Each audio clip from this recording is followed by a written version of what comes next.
Hi everyone, good day and welcome back to my YouTube channel. This is Glenn Pajares, and in today's video I'm going to discuss with you the different periods in the history of Western philosophy. By the way, philosophy is divided into Western and Eastern traditions. When we speak of Western philosophy, we're talking about the philosophy of Europe, the Americas.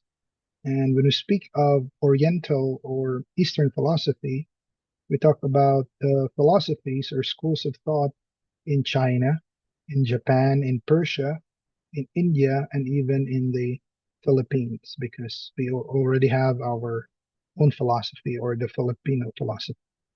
So, talking about the various periods in the history of Western philosophy, there are basically four divisions. Namely, we have ancient, medieval, modern, and postmodern, or also known as the contemporary period. So let's start with ancient philosophy. Ancient philosophy deals with the pre-Socratics.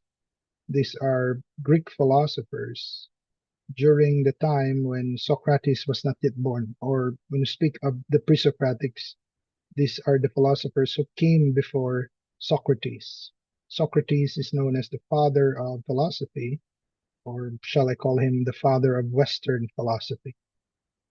And after the pre-Socratic period came the classical Greek philosophy, or the classic period.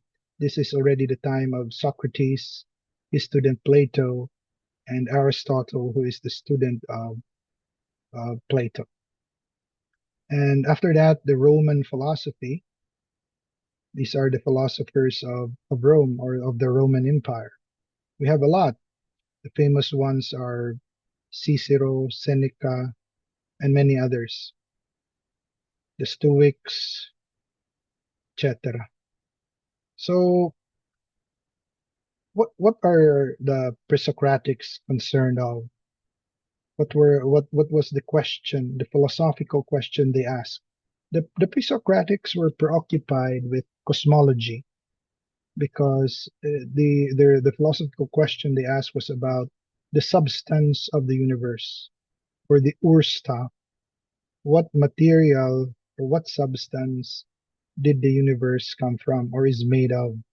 So some would say water, air, fire, the combination of these elements, etc. So that's why the pre-Socratics were known as the early cosmologists. Then the classic philosophy was more of logic. They were concerned also of the human person. They were concerned of epistemology and ethics. So they were after the good life. They were after the truth and wisdom, and of course of logic or correct thinking. Generally, that's how I characterize the classical or the classic Greek philosophy. Then came the Hellenistic period, time of the Epicureans, the early Stoics. They were focused on living, ethics also, living a tranquil and peaceful life apart from war and chaos and conflict and the hustle and bustle of city life.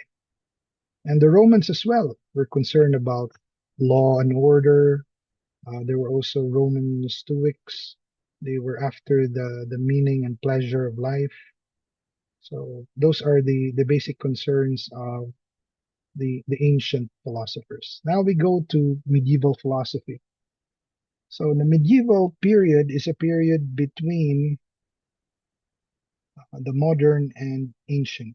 So from the 6th century to, I would say, the 14th century. And the ancient may have started from the 6th century BC or BCE to the 6th century AD or CE, the Common Era or the Current Era. And let me go back to the medieval. So the medieval period was a period after the fall of the Roman Empire, and the focus of the philosophizing at that time was on faith and reason. So they reconciled faith and reason.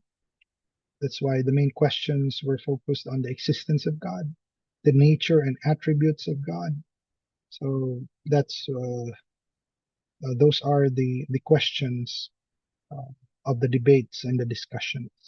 So reason or philosophy was used to defend, explain, and support religion or faith. So generally, that's how I characterize medieval philosophy. Let's move to the next. We have the modern period. So the modern period came after the medieval period. So there was a shift of thinking or focus of thinking. So if the medievals were concerned with faith and reason, the modern were more humanistic. They were focused on the human person, the individual person. And this was also the period where when science bloomed. So it was an age of scientific revolution. So there was shift from religion to science, from God to the human person. So this was also the time of the rationalist and the empiricist, and the Enlightenment thinkers. This was also the time of the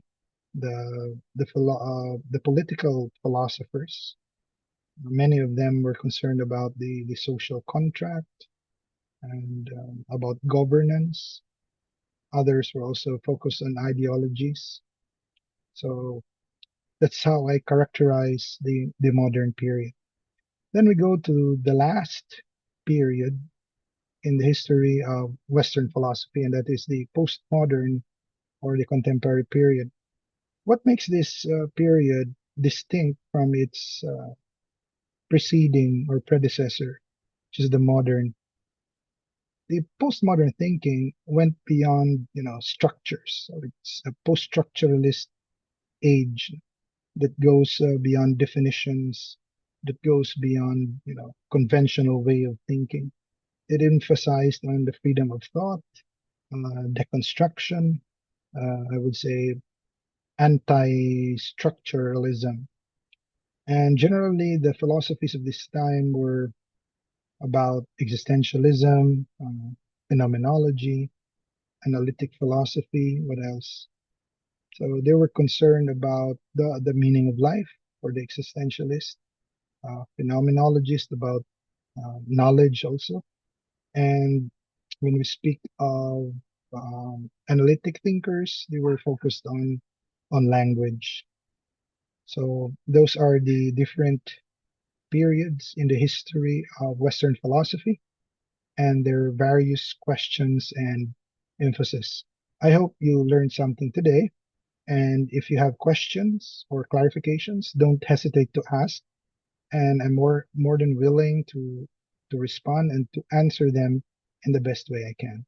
So thank you for watching, and I hope to see you again in my next episode.